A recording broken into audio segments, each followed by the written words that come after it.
And welcome back to Washington Commanders Insider. Today, we're going to be talking about how head coach Dan Quinn plans to help Jayden Daniels avoid a sophomore slump in year two. And so before we go ahead and we jump into it, I first want to remind you to hit that subscribe button, just like Jayden Daniels is going to be hitting Terry McLaurin, Deebo Samuel, Zach Ertz, and many others for multiple touchdowns this upcoming season. And so in exchange for hitting that subscribe button, I'm going to give you nothing but daily content around the Washington Commanders. And so make sure that you hit that like, you hit that subscribe, and you join the Washington Commanders Insider family as we talk nothing but Washington Commanders football. And so with that being said, let's go ahead and let's jump into it. We're talking about how Coach Dan Quinn is planning to help Jayden Daniels avoid the sophomore slump heading into year number two. And so if you want to go and take a look at this, you can go over to NFL.com, go ahead and click the Washington Commanders team link, and that's going to take you to a couple videos, or actually all the videos that are linked to the Washington Commanders off of the NFL Network. But this is the most recent video. It actually happened yesterday, and this was on the NFL Insider show, I believe. And so within this, there is just a brief clip, about a minute 13, where you have NFL insider Cameron Wolf talking about what he learned from Dan Quinn. And so within this, you just get a chance to see how Dan Quinn is really planning to help Jayden Daniels moving into year number two, and why you have to feel optimistic about this team being able to push forward and have even more success here. And so let's go ahead. Let's jump into the material here. And so it starts off briefly by talking about Austin Eckler and what he had to say on his Cyrus radio appearance. And that's something that I had talked about a couple videos ago.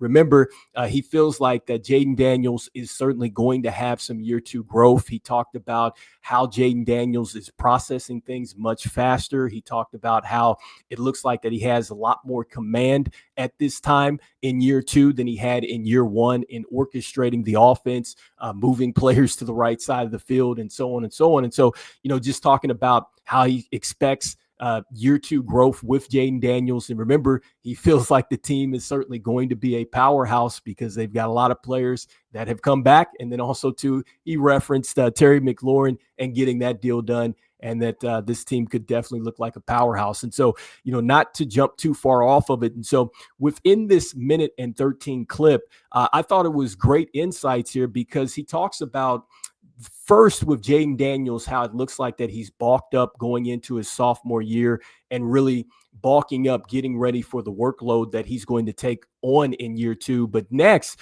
he starts to talk about how he got a chance to speak with Coach Dan Quinn and really what he's been working on. And he said that Dan Quinn has been spending more times in the meeting with Jayden Daniels about the defensive tendencies and schemes that he is set to take on here in year two. And so going ahead and getting Jayden Daniels mentally focused for the challenge ahead with the defenses and the schemes that he's going to face here, that are probably going to be a lot more different than he faced there in year one. And so just paraphrasing that and adding that in. But next, he talks about working beyond the no huddle, because one of the things that Cameron Wolf mentions is that the Washington Commanders ran a lot of no huddles, and he talks about how defenses are going to adjust to that. And he's saying that Dan Quinn wants to prepare Jayden Daniels for what they're going to face as far as how to huddle and then face different blitzes and scheme changes here in year number two, and really just about being ahead of these changes. And so, look, I think that is a terrific point. Got a chance to go back and actually look at something here that was on Pro Football Focus, and this was before the Commanders took on the Lions. And it said that the Commanders led the NFL in no huddle usage, operating at a 61% rate. And also, too, they were very good as far as averages out of that no huddle, where I think Brian Robinson and the running backs here, 5.4 per carry, when running out of the no huddle. And so that just lets you know how just effective that the Washington Commanders were with this no huddle game. And so I do think that it's important for the Washington Commanders to continue to do this and establish this.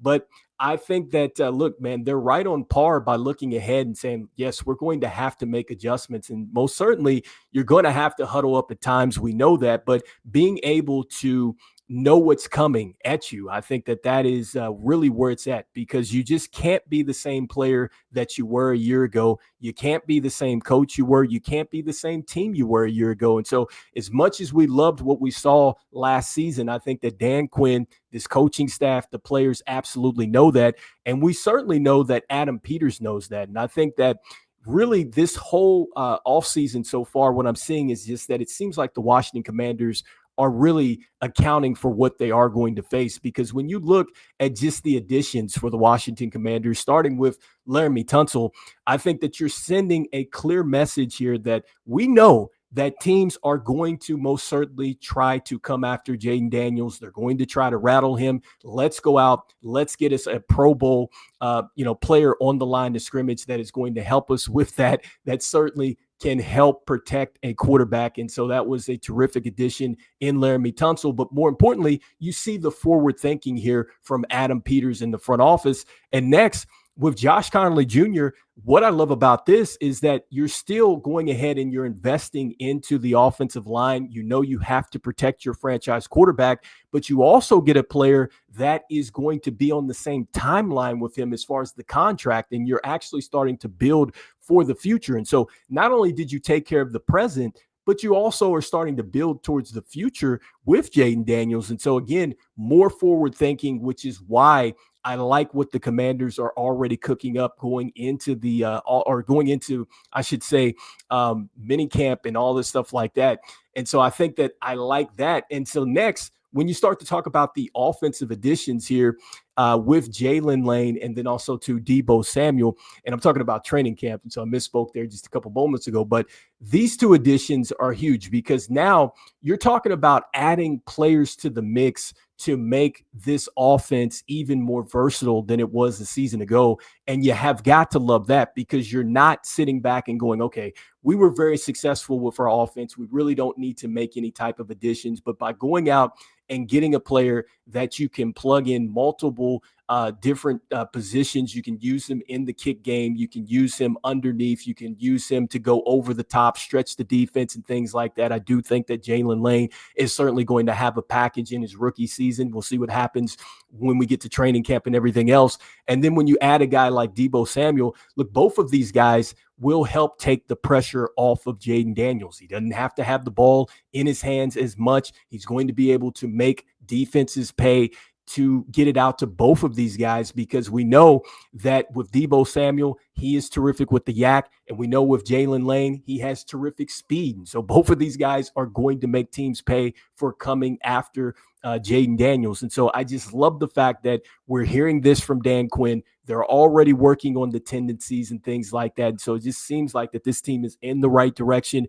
We'll see what happens because we know that, look, the sophomore slump is real. And it's not just real for quarterbacks, but it can be real for teams. And so, just pointing out just all these additions to the team, I think that this shows you that this team is not trying to have a sophomore slump and that this team is trying to push forward now to say, look, we want to be considered as a team that is very good for some time to come, not just for this year, but a team that can be there year after year after year. When you look at just giving an example of like the Kansas City Chiefs, like you just don't sit back and say, hey, we have a good quarterback. You still have to add to it. And so this is what I love here with Jayden Daniels, this offense. I'm loving what I'm hearing about Dan Quinn and preparing the Washington Commanders here for this upcoming season. And so you guys let me know in the comments what you guys are thinking here about this recent information that Dan Quinn spending a bit more time with Jayden Daniels and just talking about the adjustments and